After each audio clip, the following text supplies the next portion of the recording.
उसके बाद भजन कीर्तन हुआ। आप लोग देखिए कितना आनंद लग रहा था, जैसा लग रहा है कि और 1 घंटा होता तो बहुत अच्छा लगता है। और इसी तरह हम लोग 1 महीना, आज पूरा 30 दिन हुआ है और कल हम लोग लास्ट 17 तारीख तक रहेगा। आप लोग सभी दादा माँ कल भी आएंगे।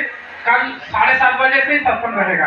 आज क्योंकि कल हम लोग 17 तारीख को संध्या 7:30 बजे से शुरू करेंगे। आप सभी दादा माता आएंगे, कल भी सत्संग होगा, तब तक भंडारा का भी व्यवस्था रहेगा। आज का सत्संग हम लोग सभी दादा माँ मिल करके किए हैं। जो भी दादा सत्संग नहीं दिए हैं, माँ सत्संग नहीं दिए, आज आप लोग सबका सहयोग है इसमें। यदि इसमें आप लोग कोई भी इसका अर्थ नहीं दिए हैं तो हम लोग लहा था वहाँ बैठे हैं कॉपी किताब लेकर के, आप लोग उनको यहाँ आप लोग अपना अर्थ दे सकते हैं। यदि मान लीजिए जो भी सत्संग नहीं दे पाए हैं तो आज हम लोग सभी का सत्संग आज कर दिए हैं, तो आप लोग यदि अर्थ लाए हैं तो आप लोग वहाँ जमा दे सकते हैं।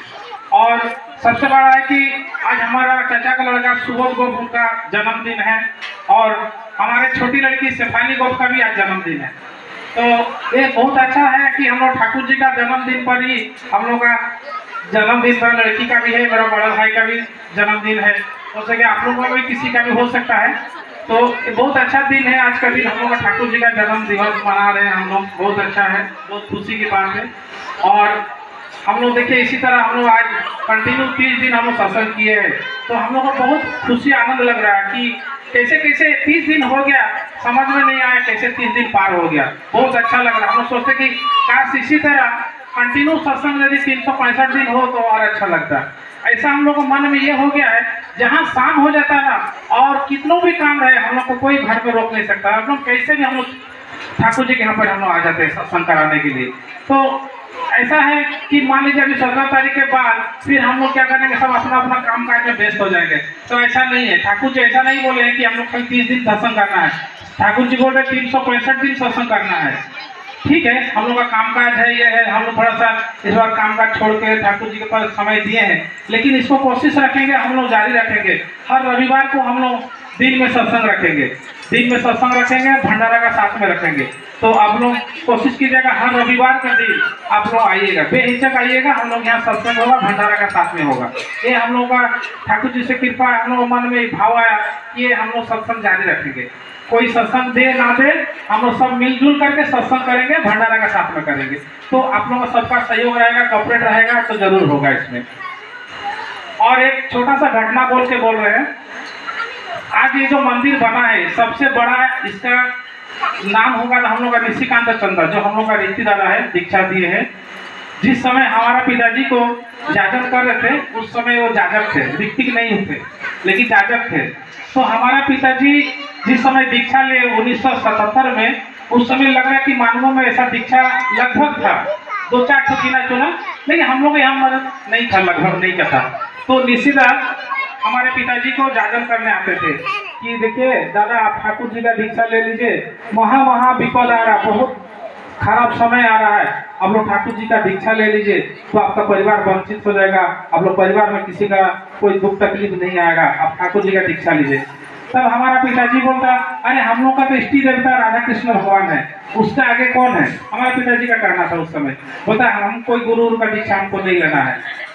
तो उन्नीस मान लीजिए 10-20 मिनट जागरण किए, पिताजी को बोले, पिताजी का भी उस समय हम लोग खेती बाड़ी चाष होता था, पिताजी खेती बाड़ी में व्यस्त थे, ज्यादा बात भी नहीं सुने, पिताजी अपना निकल गए। लेकिन वो जो निशिदा, उसका धैर्य शक्ति देखिए, 1 साल हर सप्ताह में हमारे पिताजी के पास आते थे कि दादा आप दीक्षा ले लीजिए, बहुत महा विपद आ रहा है, बहुत खराब समय आ रहा। पिताजी नहीं मानते। कभी कभी तो पिताजी की उसको डांट देते, बोलते क्या है सब आप लोग झूठ मूठ कर गुरु का दीक्षा उच्छा कर रहे हैं, हम लोग नहीं लेना है, हम लोग को ठाकुर जी का कृष्ण भगवान हम लोग इष्ट देवता है, उसका आगे कौन है, नहीं लेंगे दीक्षा, जाइए आप। उनके पिताजी को भगा देते, निशिदा को भगा देते थे। लेकिन देखिए अभी हम लोग क्या करते, किसी के पास जागरण करते, कुछ बोलता है वो नहीं लेगा, एक बार में हम साइलेंट हो जाते।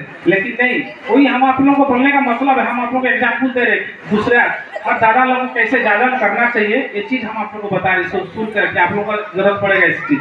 तो देखिए और निशिदा 1 साल कंटिन्यू जागरण करते हुए आए, हर सप्ताह आते थे, हर सप्ताह आते थे। लेकिन पिताजी जब भी बोलते थे ना कर रहे थे, जब भी बोलते थे ना कर रहे थे। लेकिन निशिदा कभी हार नहीं माने थे, हर सप्ताह आते थे और वही चीज बोलते थे कि महाविपद आ रहा, आप लोग दीक्षा ले लीजिए, परिवार आपका वंचित हो जाएगा।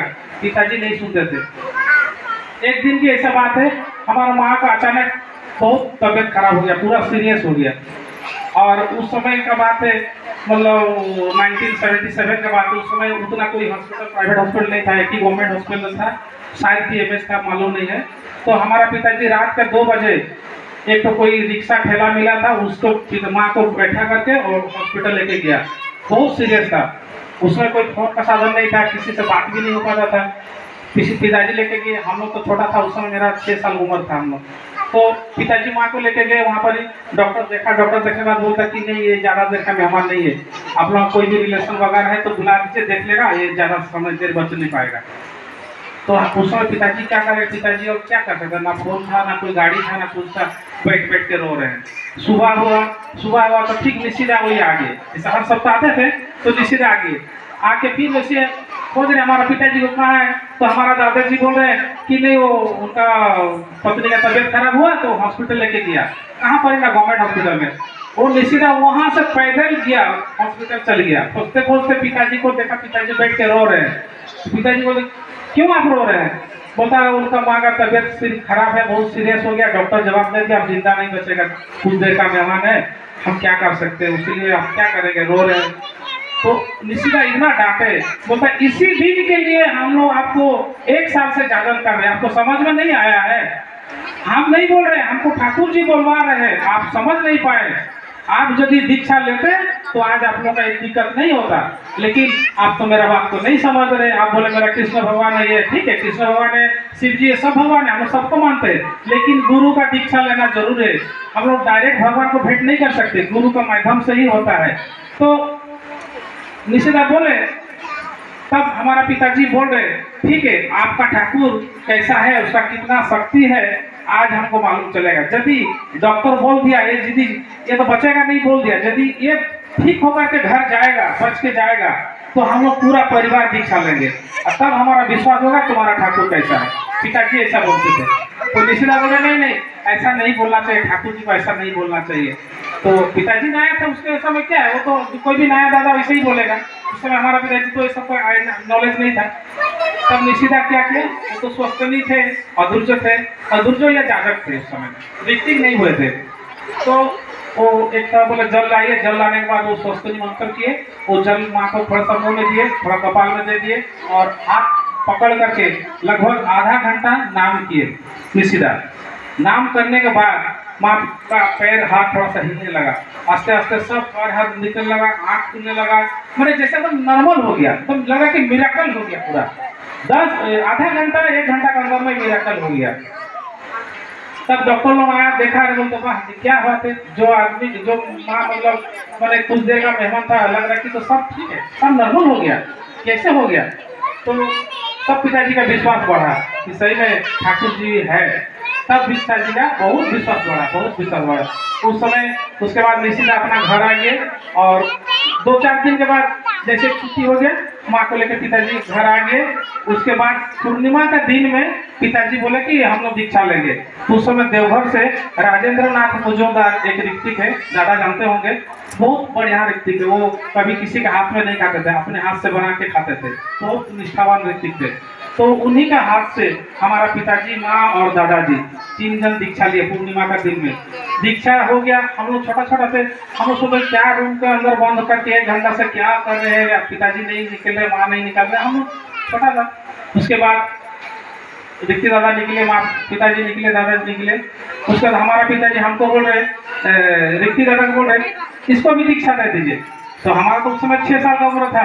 तो रिक्ति दादा हमको माथा में ऐसा बोला, बाबू दीक्षा लेगा, हम क्या जानते, हम बोलते हाँ बोलते। तो बोलता नहीं बाबू, अभी दीक्षा नहीं लेना है, तुम्हारा जब 12 साल होगा तब तुम दीक्षा लेना। हाँ, लेकिन एक चीज कर सकता है, तुम 10 पैसा करके स्टीमिति करना, लेकिन तुमको बीज मंत्र अभी नहीं देंगे, तुम ठाकुर ठाकुर बोल के करना।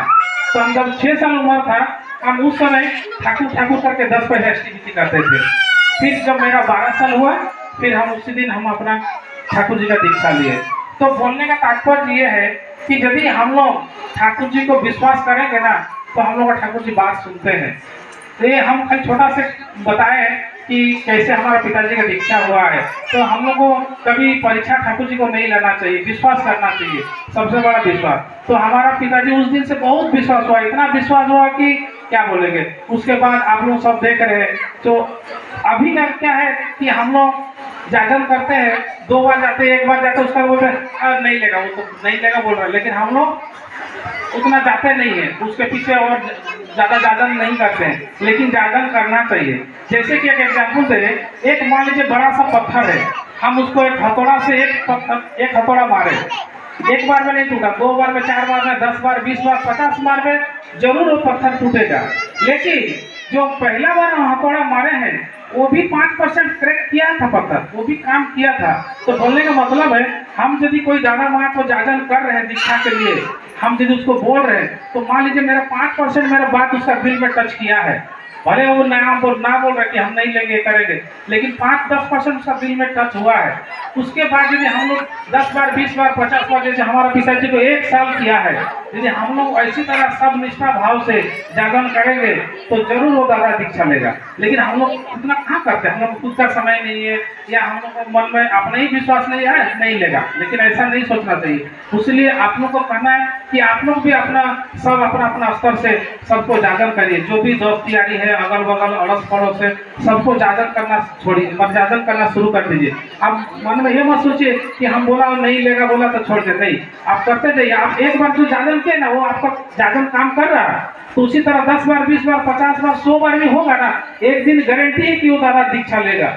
और वो दादा जब दीक्षा लेगा उसके बाद उसका परिवार जो वंचित होगा ना, एक दिन आप लोगों का नाम करे। जैसे अभी हम लोग निशिदा का नाम करे, आज हमारा पिताजी दीक्षा लिया था बोल के सोचे, दीक्षा लेने के बाद सुबह प्रभात फेरी होता था, सत्संग होता था, भंडारा होता था, और सत्संग में 10, 20, 50 दीक्षा होता था। ऐसा करके पूरा मांगो दीक्षा भर गया है। तो ऐसा ही होता है। तो हम लोग क्या करेंगे, एक ही गुरु भाई को जागरण करके उसको दीक्षा देने के बाद उसको कम से कम 3 महीना से 4 महीना, 6 महीना उसको गाइड करेंगे कि वो दीक्षा लेकर स्टिविटी कर रहा है कि नहीं, नाम ध्यान कर रहा है कि नहीं, 30 दिन में स्टिविटी भेज रहा है कि नहीं। यदि 3 महीना या 4 महीने से हम लोग गाइड कर देंगे ना, उसके बाद आपको अब देखना नहीं पड़ेगा, वो बस वो देख लीजिएगा, वो देखेंगे बहुत आगे बढ़ जाएगा। उसके बाद वो और 10, 20, 50 को दीक्षा जागरण करके दीक्षा कराएगा। तो ये चीज देखिए, मैंने धर्म का चीज है, हम लोग जितना जागरण करके दीक्षा कराएंगे ये हम लोग का पुण्य होगा, जिसका दीक्षा होगा उसका भी मंगल होगा। यही बोल के हम अपना वाणी को विराम देते हैं और हम निवेदन करते हैं हमारे ऋषि दादा से, वो ठाकुर जी के बारे में कुछ बोलेंगे। जय गुरु।